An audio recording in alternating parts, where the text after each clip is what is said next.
In this video, we will discuss about pure tone audiogram, or commonly referred to as PTA, one of the commonest audiological investigations ordered in day-to-day ENT practice. It basically helps us to assess hearing both qualitatively and quantitatively. Qualitative assessment of hearing means what is the type of hearing loss, whether it is sensorineural or conductive, and quantitative hearing loss, what is the amount of hearing loss. So before we go to PTA proper, let's first understand few concepts. First is the concept of threshold. Threshold means the minimum intensity at which a person gives a set of predetermined responses in standard settings. So these predetermined responses would be at least 50% of the positive replies he gives at that particular intensity would be that threshold for that frequency related intensity. That is one. Second thing is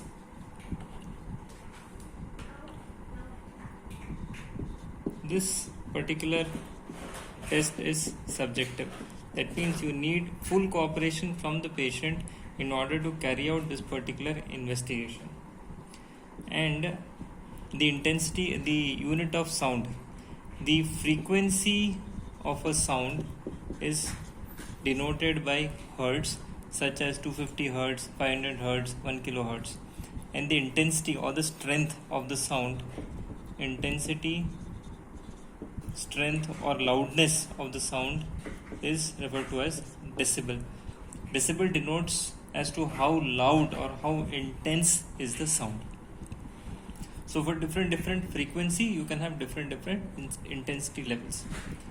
Now this is the setting for pure tone audiogram. Herein the examiner sits outside and the patient sits inside a closed chamber separated by a glass window. Through across this glass window, both the parties communicate by means of microphone and a earphone. So the patient has a set of earmuffs fixed around his head, and the examiner has controls or the audiogram at his disposal through which he can present the patient with different set of frequency and intensity sounds.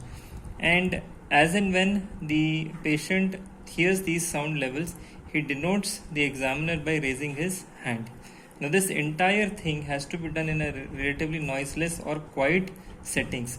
So there are certain ambient noise which are permissible to perform these tests.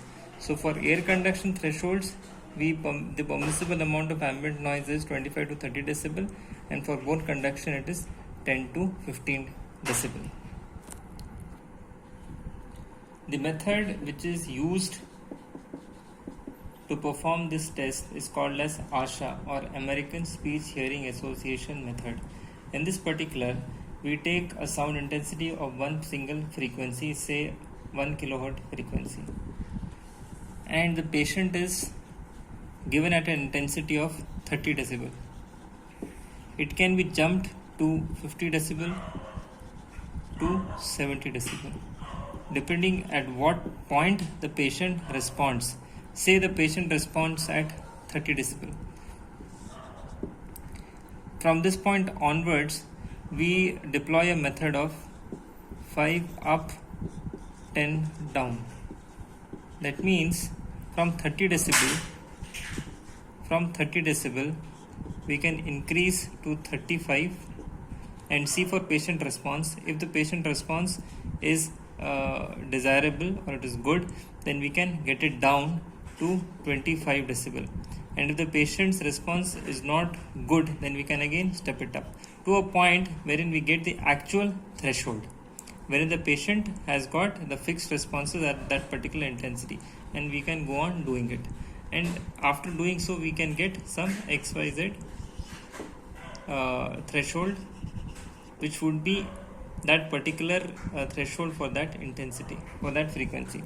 So say for 1 kilohertz, by doing all this, you might get say 40 decibel threshold. So this is how for one particular frequency, by deploying this particular method of 5 up and 10 down, you can come to one particular intensity or threshold intensity for that particular frequency. So this is how in general pure tone audiogram is performed. Whatever data we get with pure tone audiogram, it is represented in a graphical manner like this. Along the x-axis would be the frequencies, say from 0 to 250 to 500 to 1 kilohertz to 3 kilohertz, and across the y-axis would be the intensity. It would be from above downwards, so it will be 0 to 20, 30, 40, 50, and across these two axes you plot the acquired data. So for bone conduction thresholds you can have which is closer to the zero mark, and air conduction thresholds will be slightly higher. So this is how you get your bone conduction and air conduction thresholds. So by this we know how much is the hearing loss, that is from 0 how much is the hearing loss and what is the type of hearing loss. Suppose if the bone conduction thresholds are higher, this will be sensorineural hearing loss, and if AB gap, if the gap between these two is much higher, then that will be conductive hearing loss. So this is how pure tone audiogram is performed, and this is how the results of pure tone audiogram are charted in a graphical manner.